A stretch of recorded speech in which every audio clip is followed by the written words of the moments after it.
저는 사탄의 모습을 가장 잘 묘사한 책이 존 버년의 철로 역정이라고 생각이 듭니다.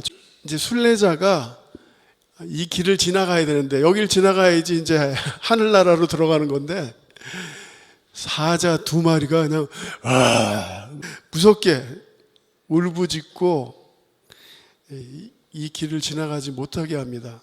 그래서 같이 가던 불신과 겁쟁이라는 두 순례자는 포기해요. 무서워서 안 되겠다. 여기 못 지나가겠다. 근데 이 순례자가 누가 기뜸을 해주죠. 사실은 사자가 이렇게 무섭게 생겼지만 어떻게 돼 있죠? 지금 사자가 다 묶여 있어요. 묶여 있고 가까이 가서 보니까 발톱도 다 빠져 있고 늙은 사자예요. 아무것도 할 수 없는. 그러니까 이 순례자에게 얘기를 하죠. 걱정하지 마. 예수님이 다 묶어 놓으셨어. 그러니까 사탄이 너를 두렵게 하지만 조금 더 두려워할 필요가 없다. 담대히 지나가라. 그래서 이 순례자가 이렇게 담대히 잘 지나가는 그게 이제 철로 역정에 나옵니다. 이게 오늘 사탄의 모습이죠. 사탄은 사람들을 속이고 두렵게 하고, 영적 전쟁에서 제일 중요한 세 가지가 있습니다. 간파, 거부, 예수님의 이름으로 물러침. 포르투게스어로는 헤코니에셀이죠. 헤코니에셀. 사탄이 어떻게 공격하는지를 잘 아는 게 지혜예요. 얼마 전에 내적 치유 강의를 듣다가 그 목사님이 그런 얘기를 하시더라고요. 사탄이 가장 많이 사용하는 미끼가, 우리를 무너뜨리기 위해서 사용하는 미끼가 상처래요. 우리 안에 있는 상처. 콤플렉스라든지 어렸을 때 받았던 이런 상처들이 있기 때문에 사실은 상대방이 그런 의도로 말한 것도 아닌데 그 상처만 건드리면 가치인류라 하죠. 예? 포르투게스어로도 그렇고 영어로도 그렇고 가치인류야. 뽕 터지는 거예요. 뚜껑이 열린다 그러죠. 내 안에 있는 상처들이 어떤 상처들인가, 이것들을 잘 분별하는 게 지혜이고요. 거부해야 돼요. 거부. 어떨 때는 막 그냥 어떤 말을 하고 싶을 때가 있어요. 어떤 감정이 막 생길 때가 있어요.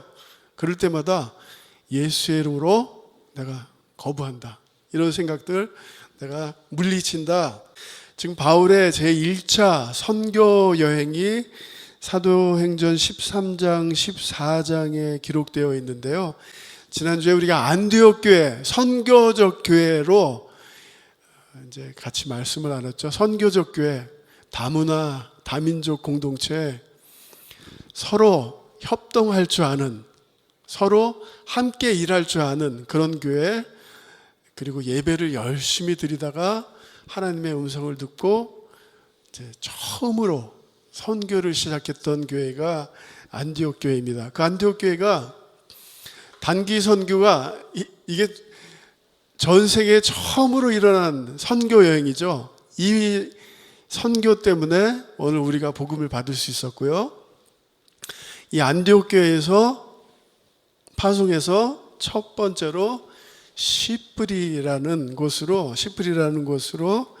이제 바울과 바나바 그리고 마가 요한, 이 세 명이 선교 여행을 떠나죠. 이 마가 요한은 다음 주에 같이 말씀을 나누겠지만 마가복음을 기록했던, 엄마가 아주 부자였던 맘마보이였던 그런 청년이 이제 세 명이 같이 떠납니다. 그래서 144km예요. 이게 먼 길이에요. 이게 이제 우리가 볼 땐 짧은 것 같은데 길게 144km를 걸었으니까 얼마나 먼 길입니까? 나중에 바울이 고린도전서에 기록하죠. 내가 강도도 당했고, 당할 뻔한 게 아니라 강도도 당했고, 돌로 쳐서 죽을 뻔도 했고, 막 바울이 얼마나 험한 길이었겠습니까? 이 험한 길을 이렇게 쭉 와서 바보란 곳에 도착하죠.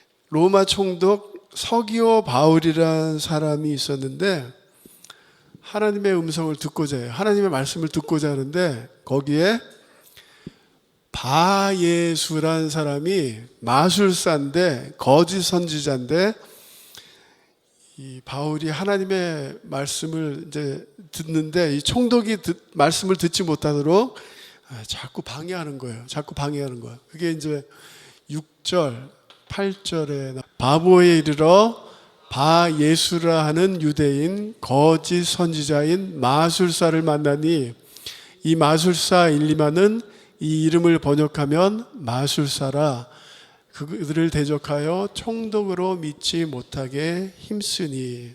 성도님들, 여기서 마귀의 정체 두 가지를 발견할 수가 있죠. 첫 번째는 속이고 하나님의 말씀을 듣지 못하게 하는, 하나님의 말씀을 방해하는 이 두 가지 특징이 나옵니다. 이 바예수라는 이름이 참 의미 있지 않습니까? 예수인데 이름이 뭐죠? 바예수. 성경에 헬라어로 바돌로메오, 기억나세요? 바돌로메오? 이게 무슨 말입니까? 포르투게스는 발인데요. 그게 들어가면 아들이다라는 거예요. 아들. 그게 무슨 말이에요? 지금 자기가 스스로 나는 누구의 아들이다? 예수의 아들이다. 이단들이 이름이 얼마나 좋습니까? 이단들 이름들 보면요, 너무 은혜스러운 이름들이에요. 네? 바예수, 난 예수의 아들이다 라고 해서 사람들을 속이고, 마술사로 사람들을 속이고, 이제 하나님의 말씀이 이제 선포되려고 하니까 자꾸 방해하는 거예요. 하나님의 진리의 말씀이 선포되면 자기 자비, 자기 직업이 없어지기 때문에 계속해서 방해하는 것이죠. 또 여기서 보시면요, 지아부란 말이요, 지아부. 예? 마귀, 지아부란 말은 갈라놓는다. 아킬리키트라이스, 세파라스. 지아부란 말의 원어의 뜻은 자꾸 갈라놓는다. 자꾸. 좋은 친구들, 좋은 교회에 들어와가지고, 이 교회 목사는 왜 이래? 이단이 하는 거 아니에요? 이 교회 집사들은 왜 기도를 안 해? 자꾸 갈라놓는 거예요. 사탄이 하는 일. 그래서 이 바예수가 했던 것은 속이고 하나님의 말씀이 선포되지 않도록 왜곡시켰다. 여기서 보니까 바울이 하나님의 말씀을 전파할 때마다 그 뜻을 삐뚤어 버렸다라는 원어의 뜻이에요. 예수 믿으라고 하는데 예수 내가 예수지. 자꾸 왜곡시키는 거예요. 변질시키는 거예요. 그래서 예수님께서 요한복음 8장 44절 보면은 마귀는 무엇의 아버지라고 하죠? 마귀는 거짓의 아버지다. 속이고 진리의 하나님의 말씀이 계속해서 선포되지 못하도록 자꾸 방해하는 거예요. 자꾸 방해하는 거예요. 길가에 있다는 것은 말씀을 들은 자니 이에 마귀가 와서 그들로 믿어 구원을 얻지 못하게 하려고 말씀을 그 마음에서 빼앗는 것이요. 두 번째요, 마귀가 벌써 시몬의 아들 가룟 유다의 마음에 예수를 팔려는 생각을.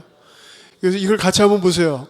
마귀가 어떤 생각들은 우리의 마음속에서 빼기도 하고 또 어떤 생각들은 어떻게 하죠? 집어넣기도 해요. 우리 마음속에는요, 우리가 진리라고 믿고 있는 그런 것들이 꼭 붙잡고 있는 것들이 있어요. 근데 그게 꼭 진리가 아닌 것들도 많습니다. 잘 들어보세요. 이게 진리인가 아닌가? 2주 전에 상담을 했는데 어떤 친구가 저한테 와서, 목사님, 저 아크리마성 쪽에 어떤 데 아파트를 사려고 하는데 그 아파트가 공동묘지 위에다 지어진 아파트이기 때문에 거기에 집을 사는 사람들은 다 망한다고 그러는데 진짜 그렇대. 그래서 누구도 망했고 그 아파트를 사도 될까요 말까요? 그래요. 진리입니까 아닙니까? 예수 믿지 않는 사람한테는 그게 진리일 수도 있어. 근데 우리 예수 믿는 우리 사람한테는 아니야, 상관없어. 몇 년 전에 상담했던 친구입니다. 아버지가 20몇 살에 돌아가셨어. 나는 36살 되면 죽을 거니까 그때까지 열심히 돈을 벌어야 돼. 이 청년이 평생 열심히 일하는 이유가 36살, 왜 36살인지 모르겠어요. 36살 되면 난 죽으니까 그때까지 열심히 돈을 벌어야 돼. 열심히 돈을 벌어야 돼. 진리입니까? 아닙니까? 아니에요. 근데 사탄이 팍 꼽아놓은 거예요. 그 마음속에.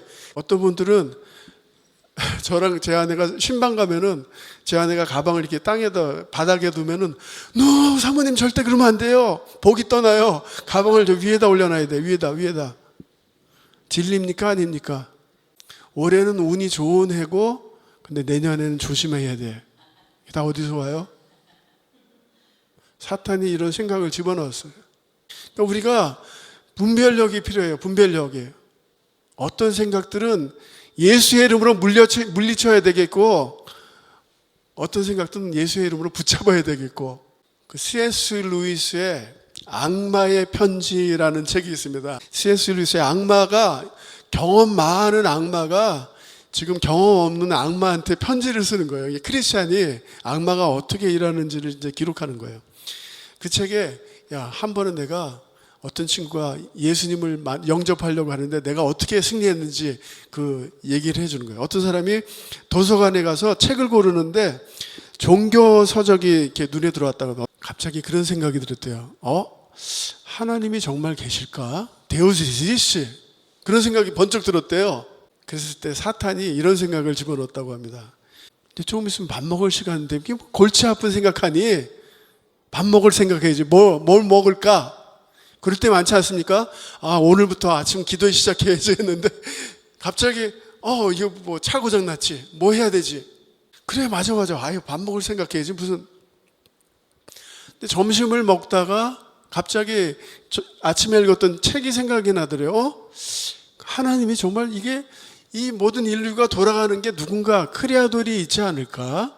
하나님이란 분이 정말 있지 않을까? 이런 생각이 번쩍 들었는데 이제 집에 가서 할 일이 엄청 많은데 뭐 쓸데없는 생각하니 이 스토리의 마지막은 이 사람이 집으로 돌아가면서 그 하나님이 정말 있을까? 집에 가서 저녁 먹을 생각해. 저녁 뭐 먹을까?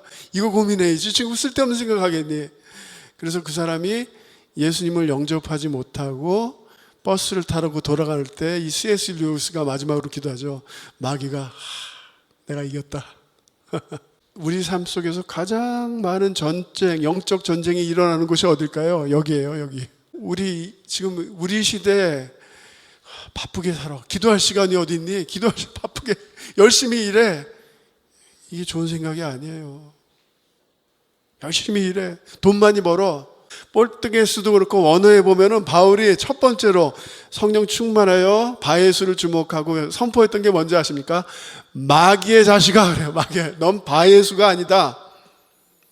예수의 아들이 아니라 너는 마귀의 자식이다. 사람들을 속이고 하나님의 말씀이 선포되지 못하도록 너는 방해하고 있다. 올바른 바른 정체를 선포해버리죠. 하나님의 말씀을. 그렇게 막 기적들을 마술을 하던 바예수가 어떻게 됐다고 하죠? 오늘 말씀에 장님이 돼요. 잠깐 앞을 보지 못하는 그렇게 막 큰 일들을 일으키던 사람이 갑자기 장님이 돼가지고 다른 사람의 도움을 받는 그런 일이 이제 여기 바울의 첫 번째 여행에 첫 번째 선교 여행에 나타나는 것을 볼 수가 있어요. 그래서 사랑하는 성도님들, 성령 충만을 사모하시길 주님의 이름으로 도전합니다. 마귀의 생각들이 올 때마다 예수의 이름으로 물리치시기 바래요. 하나님이 교만한 자를 물리치시고 겸손한 자에게 은혜를 주신다 하였느니라. 그런즉 너희는 하나님께 복종할지어다. 마귀를 대적하라. 그리하면 너희를 피하리라. 하나님께 가까이 하라. 그리하면 너희를 가까이 하시리라. 아멘. 첫 번째가 겸손해야 돼요. 겸손. 내 뜻을 내려놓고 하나님이 이뤄주세요. 내 뜻대로 이게 아니라 겸손히 내 마음들을 내려놓고 하나님의 뜻에 포커스를 맞추고 하나님께 가까이 가고 기도하고 이렇게 할 때에 하나님께 내 뜻을 대로 해주세요가 아니라 하나님의 뜻에 복종할 때에 하나님께서 너와 함께 하시고 마귀와 전쟁에서 승리하게 하신다. 짧은 말씀이라도 암송을 하는 게 이렇게 중요해요. 지금 제가 제자 훈련을 지금 계속 하면서 막 성령 충만해서 올까요? 아니면 답답하고 막 어렵게 올까요? 답은 답답하고 어렵고 문제 있고 막 파스토 가게 문 닫게 됐고 막 그냥 처음에는 제가 그 한탄만 듣고 있다가 제자 훈련 이제 그렇게 분위기가 갈 때가 많았어요. 그런데 하나님께서 지혜를 주셔서 스톱. 말씀 먼저 읽자. 말씀 암송하자. 와, 근데 이 바뀌어요. 분위기가 바뀌기 시작해요. 예? 아무것도 염려하지 말고 오직 모든 일에 기도와 간구로 너희의 구할 것을 감사함으로 하라. 그리하면 너희 지각이 뛰어나신 하나님의 평강이 그리스도 예수 안에서 너희 마음과 생각을 지키시리라. 영접하는 자 곧 그 이름을 믿는 자들에게 하나님의 자녀가 되는 권세를 주셨으니 야, 한탄하지 말고 너는 하나님의 아들이야, 하나님의 딸이야 되는 권세를 주셨으니 아빠 하고 기도하자. 와, 그러니까 기적들이 일어나요. 변화가 되기 시작하는 거예요. 할렐루야. 하나님이 하시더라고요. 내가 하는 게 오늘 우리가 찬양했던 것처럼 주를 찬양, 손을 들고 찬양, 전쟁은 나에게 속한 것 아니니. 전쟁은 누구에게 속했다고요? 하나님께. 이게 내게 아니구나. 승리하기 위해서는요, 하나님의 말씀을 선포하는 게 가장 중요해요. 복잡하지 않습니다. 영적 전쟁에는 언변이나 이론, 논리가 필요 없습니다. 하나님의 말씀을 한번 암송한 말씀을 선포해 보시기 바라요. 거기에 기적이 일어날 줄 믿습니다. 예수님께서 나를 지키심에 악한 자가 나를 어떻게 한다고요? 만지지도 못한다. 아까 처음에 말씀드렸잖아요. 사자가 막 물어뜯을 것 같아요. 사자가 만지지도 못해요. 영접하는 자, 곧 그 이름을 믿는 자들에게는 하나님의 자녀가 되는, 우리의 동료들은 어린 양이 흘린 피와 자기들이 증거한 말씀을 힘입어서 그 악마를, 바로 그 보혈의 피 때문에 우리가 승리했다 외치는 거예요. 구세군의 어머니라고 하죠. 캐트린 부스라는 여사님인데, 그 에셀시투다 사우바성을 이렇게 만드신 분들 아니에요. 이분들이 만드신 분인데, 이 캐트린 부스라는 여사님이 8명의 자녀를 잘 키우셨습니다. 그래서 이 8명의 자녀들을 어떻게 이렇게 잘 키우셨습니까? 물어보니까 이분이 이렇게 대답하셨다고 합니다. 언제나 악마보다 앞서기 때문입니다. 나쁜 습관을 배우기 전에 좋은 습관을 먼저 가르치고, 악마가 나쁜 생각을 가르치기 전에 내가 먼저 좋은 생각을 가르치고, 악마가 나쁜 지혜를 가르치기 전에 내가 먼저 하나님의 지혜를 가르치고, 악마가 사탄의 거짓과 위선과 악을 가르치기 전에 내가 먼저 하나님을 가르쳤기 때문입니다. 악마보다 먼저 가르치시길 주님의 이름으로 도전합니다.